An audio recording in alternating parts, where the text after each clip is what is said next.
दे धडक बेधडक आपल्या परिसरातील ताज्या घडामोडी, घटना, समस्या, विविध क्षेत्रातील सर्वदूर बातम्या पाहण्यासाठी लोकशक्ती लाईव्ह न्यूज चॅनलला सबस्क्राईब करा आणि नोटिफिकेशन मिळवण्यासाठी बेल आयकॉनला प्रेस करा.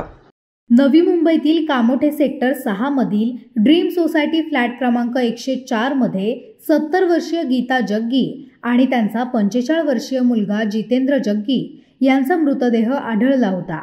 दोघांचीही हत्या झाल्याचा संशय पोलिसांनी व्यक्त केला होता. घरातील व्यक्तींनी प्रतिसाद न दिल्याने रहिवाशांनी पोलिसांना माहिती दिली होती. यानंतर कामोठे पोलिसांनी तात्काळ घटनास्थळी धाव घेतली. पोलिसांनी दरवाजा बाहेरून उघडून पाहणी केली होती. त्यानंतर कामोठ्यात मायलेक असा दोघांचा मृतदेह आढळल्यानंतर परिसरात एकच खळबळ उडाली.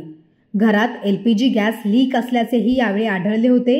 या दुहेरी हत्याकांडाचा उलगडा अखेर पोलिसांनी केला आहे. मित्राने समलैंगिक संबंधांचा आग्रह धरल्याने नशेत धूत इतर 2 मित्रांनीच जितेंद्र जग्गी याची हत्या केल्याचे उघड झाले आहे. नवीन वर्षाच्या पहिल्याच दिवशी हे दुहेरी हत्याकांड घडलं. जितेंद्रच्या अंगावर मारल्याचे व्रण आढळले होते. त्यानंतर कामोठ्या पोलिसांनी हत्येचा गुन्हा दाखल केला होता. या प्रकरणात CCTV तपासल्यानंतर जितेंद्र जग्गी याच्या फ्लॅटमध्ये जाणारे 2 संशयित तरुण म्हणजेच संजोत दोडके आणि शुभम नारायणी यांना चौकशीसाठी ताब्यात घेतले.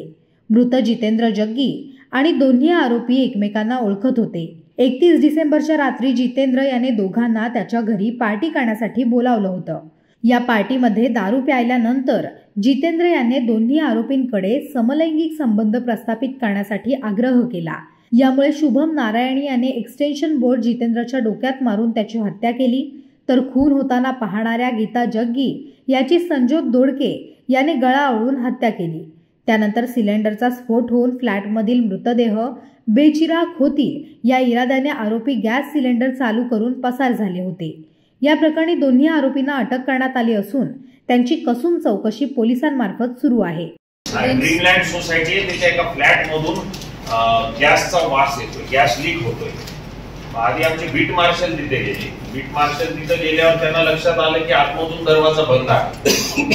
मग खूपच वास येत होता. म्हणजे तो वरच्या मजल्यावर, पहिल्या मजल्यावर फ्लॅट आहे, खाली वास येत होता त्याचा. मग त्यामुळे बीट मार्शलने फायर ब्रिगेडच्या लोकांना बोलवलं. फायर ब्रिगेडच्या लोकांनी डोर ब्रेकर नावाचं मशीन असतं, ते दोन्ही चौकटीत घालायचं आणि ते दरवाजा उघडतो, तोडफोड न होता. त्या मशीनच्या साहाय्याने आत प्रवेश केला. आत प्रवेश केल्यावर असं दिसलं की 2 बेडरूम मध्ये 2 मृतदेह आहेत. एक पुरुषाचा होता, त्याचं नाव जितेंद्र जग्गी, तो 45 वर्षाचा, आणि त्याची आईचं नाव गीता जग्गी, 70 वर्षाची. हा एका बेडवर पडलेला होता, ती एका बेडवर पडलेली होती. आणि गॅस चालू होता, गॅस सगळा नॉब चालू होता, त्याच्यावर आग नव्हती आणि प्रचंड वास येत होता. आणि मग त्याच्या दोघांच्या हिच्या अंगावर अशी दिसून येईल अशी मोठी जखम नव्हती. त्याच्या अंगावर काही जखमा चेहऱ्यावर होत्या. मृत्यूचं काही कारण कळून येत नव्हतं. मग आपण सुरुवातीला ED दाखल केली आणि मग इन्क्वेस्ट पंचनामा केला. मग अजून काही जखमा डोक्याच्या मागच्या रिव्हील झाल्या. मग साक्षीदारांकडे विचारपूस वगैरे करण्यासाठी आपण काही पथकं तयार केली. 2 डेड बॉडीज असल्यामुळे मग क्राईम ब्रँच युनिट 2, युनिट 3चं पथक, आमचं कामोठे पोलीस स्टेशन, कळंबोली, तळोजा, खारघर अशी वेगवेगळी पथकं लावली.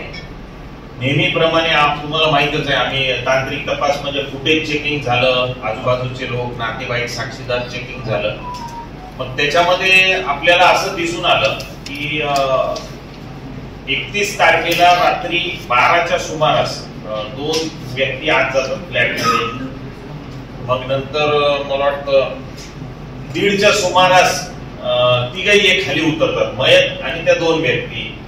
मग त्या वेगवेगळं त्याच्या गाडीवर बसून पुढे जातात आणि मग 4:30ला त्या 2 व्यक्ती पुन्हा येतात फ्लॅटच्या खाली आणि हा वेगळा येतो आणि पुन्हा तिघे जातात फ्लॅटमध्ये. आणि मग 7:12च्या सुमारास 2 व्यक्ती जे आलेले आहेत अनोळखी त्या निघून जातात आणि मयत बरंच असतं. ह्याच्यावरून ऑब्विसली पोलिसांनी कयास काढला की या घटनेचा त्या 2 व्यक्तींशी संबंध आहे, म्हणजे आमच्यातले ते संशयित झाले. मग त्याचं ओळख पटवण्याचं काम होतं. कळंबोली पोलीस स्टेशनचे सचिन गवळे यांनी त्याची ओळख पटवली. एका मुलाचं त्याच्यातलं नाव कळालं आपल्याला, संजोत दोडके. मग सगळे आपण टीम्स ऍक्टिव्हेट केल्या, त्याचा शोध घ्या. मग युनिट 2 चे हवालदार आहेत काय ना सूर्यवंशी, त्यांना कळालं की तो 200-250 मीटर अंतरावरच ते राहायला आहे, ते काही घरी नव्हते. पुन्हा टीम गेल्या, क्राईमच्या आमच्या टीम गेल्या, मग त्यांना उलवे परिसरात क्राईमच्या टीमला ती 2 लोक मिळाली. आणलं त्यांना, मग त्यांच्याकडे प्राथमिक विचारपूस केली की नेमकं काय प्रकार आहे. त्यांनी असं सांगितलं की बाबा आम्ही 1-1.5 वर्षापासून याला ओळखतो आणि 31st पार्टी करायचं ठरलं होतं.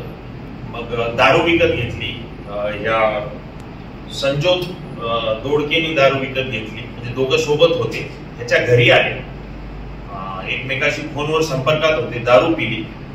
ती पित असताना त्याची आई उठली, आईसोबत वाद झाला त्याचा, मुलाचा ना आईचा, पार्टी कर रे वगैरे असं. ते वाद झाल्यावर मग ते 1:30च्या सुमारास पुन्हा बाहेर गेले. बाहेर जाऊन पुन्हा काय दारू पिली काय आता ते निष्पन्न करायचं, पुन्हा ते वापस आले 4:30ला, पुन्हा दारू पीत बसले, उरलेली जी त्यांनी आणली होती. दारू पीत बसल्यावर हा जो मयत आहे जितेंद्र जग्गी, त्यांनी थोडासा आग्रह केला त्या 2 मुलांना समलैंगिक संबंध ठेवावा, आग्रह टाईपच आग्रह केला. त्याच्यातला ह्याला राग आला, आपल्या शुभमला नाही, शुभमलाच ना, शुभम नारायणी, त्याला राग आला. तिथंच एक इलेक्ट्रिकचा स्विच बोर्ड होता, तो घेतला आणि त्याने त्याच्या डोक्यात मारला मैताच्या, 1दा 2दा 3दा. तिघही नशेत होते. मारल्यावर तिची आई उठली. आई उठल्यानंतर ह्यांच्याशी आरडाओरडा, माझ्या मुलाला का मारता, तुम्हाला सोडणार नाही, असं ती बोलायला लागली. हे सगळं आरोपीचं वर्जन आहे. आपल्याला कन्फर्म करायचंय, आज अटक केली, आज पीसी घेऊ आपण, व्हेरीफाय करू. मग हा जो दुसरा होता संजोत, तो त्याच्या आईची झटापट सुरू झाली, त्यांनी आईचा गळा आवळला. मग जाताना त्यांना वाटलं की आता जाताना 2 गोष्टी केल्या त्यांनी.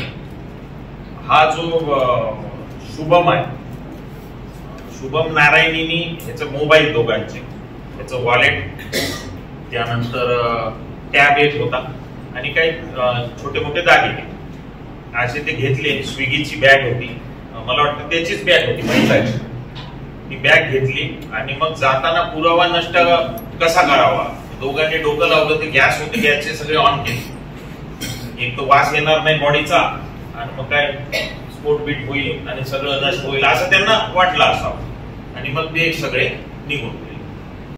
लोकशक्ती लाईव्ह साठी न्यूज ब्युरो, नवी मुंबई. अशाच सच्चाई दर्शवणाऱ्या बातम्या पाहण्यासाठी लोकशक्ती लाईव्ह न्यूज चॅनलला लाईक करा, शेअर करा आणि सबस्क्राईब करा.